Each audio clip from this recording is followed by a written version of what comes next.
স্বর্ণ যদি সুন্দরী নারীর গলার হার হতে চায়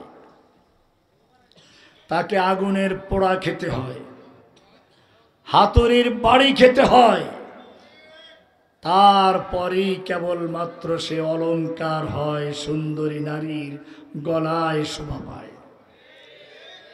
আল্লাহ রাব্বুল আলামিন যুগে যুগে জালিম কাফেরদের মাধ্যমে মুমিনদেরকে পরীক্ষা করেন, মাঝে মধ্যে হাতুড়ির বাড়ি দেন, আগুনের পোড়া খাওয়ান। সেই হাতুড়ির বাড়ি খেয়ে, আগুনের পোড়া খেয়ে যারা বিজয় লাভ করে, আল্লাহ রাব্বুল আলামিন তাদের জন্যই বলেছেন ওয়া নুরিদু আন নামুন্না আলাল্লাযীনা ইসতুদঈফু। এবারে আল্লাহর সেই পুরস্কার ইব্রাহিমকে আল্লাহ বলছেন وَإِذِ ابْتَلَى إِبْرَاهِيمَ رَبُّهُ بِكَلِمَاتٍ فَأَتَمَّهُنَّ। ইব্রাহিম আলাইহিস সালামকে আল্লাহ পরীক্ষা করেছেন, আগুনে বা পোড়া খাওয়াইলেন, হাতুড়ির বাড়ি খাওয়াইলেন। ইব্রাহিম আলাইহিস সালাম সব পরীক্ষায় পাশ করলেন। এবারে আল্লাহ কি বলছেন, পরীক্ষায় যারা পাশ করবে তাদের আল্লাহ বলছেন ক্বালা ইন্নী জাইলুকা লিন্নাসি ইমামা। ও ইব্রাহিম, তুমি পরীক্ষায় পাশ করেছো, আগুনে পোড়া খেয়েছো, হাতুড়ির বাড়ি খেয়েছো, তুমি পিওর অলংকার হয়েছো।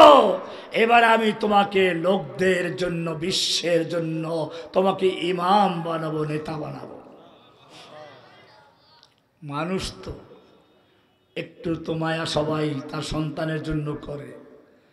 ইব্রাহিম আলাইহিস সালাম বললেন ক্বালা ওয়া মিন যুররিয়্যাতি, ও রব্বুল আলামিন, তুমি আমাকে মানুষের জন্য ইমাম বানাবে, নেতা বানাবে, আমার সন্তানদের থেকেও বানাও না।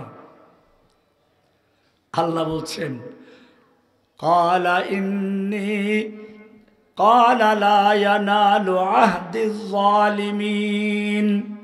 তোমার সন্তানদের মধ্যেও যারা আগুনের পোড়া খাবে, হাতুড়ির বাড়ি খাবে, আমি তাদেরকে ইমাম বানাবো। কিন্তু তোমার সন্তান হোক আর যাই হোক, যারা তোমার সুন্নাহ মোতাবেক চলবে না, যারা আল্লাহর দ্বীনের পথে ত্যাগ স্বীকার করবে না, হাতুড়ির পোড়া খাবে না, হাতুড়ির বাড়ি খাবে না, আগুনের পোড়া খাবে না, ইন লা ইয়ানালু আহদিয যালিমিন, সেই জালিম তোমার সন্তান হোক আর যাই হোক, আমি তাদেরকে নেতৃত্ব দিব না। এজন্য পরিষ্কার মনে রাখতে হবে, আগুনের পোড়া খেয়েছেন আমাদের নবী নিজেও, ঠিক কিনা? আমাদের নবী আল্লাহর কাছে বেশি প্রিয় ছিলেন না আপনি আমি বেশি বুঝব? আমাদের দেশের পীর বুজুর্গ যত আছেন আমি তাদের শ্রদ্ধা করি, তারপরেও বলবো যে তাদের মর্যাদা বেশি না আল্লাহর নবীর মর্যাদা বেশি? মেরাজের মাস একটু ওই দিকে ইঙ্গিত দেই, তারপর একটা জরুরি কথা বলবো ইনশাআল্লাহ। আমাদের নবী কোনো দিক থেকে কম ছিলেন না। চেহারার দিক থেকে বলেন, শুনুন, হযরত আয়েশা রাদিয়াল্লাহু তাআলা আনহা, আল্লাহ নবীর স্ত্রী, কি বলছেন? লানা শামসুন ওয়ালিল আফাকি শামসুন ওয়া শামসি আফদালু শামসিস সামাই। আমারও একটা সূর্য আছে, আকাশেরও একটা সূর্য আছে।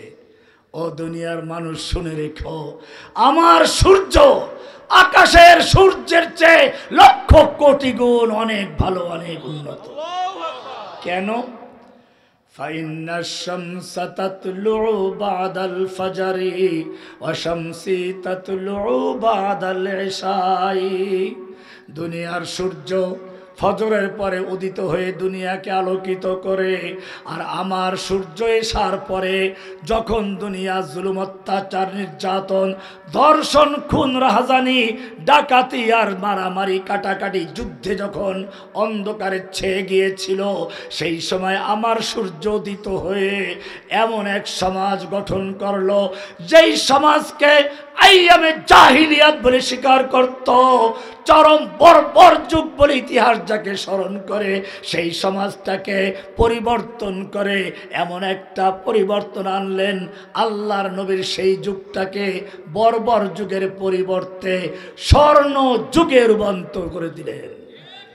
दुर्फिशानी ने तेरी कतरों को दरिया कर दिया, दिल को रोशन कर दिया, आँखों को बीना कर दिया।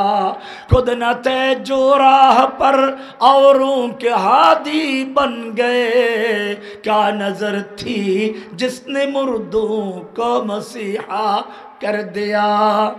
আমার সূর্য ঈসা আলাইহিস সালাম মৃত্যু ব্যক্তিদেরকে কুম্বে ইজনিল্লাহ বলে জীবিত করতেন, আর আমার সূর্য কি জানো?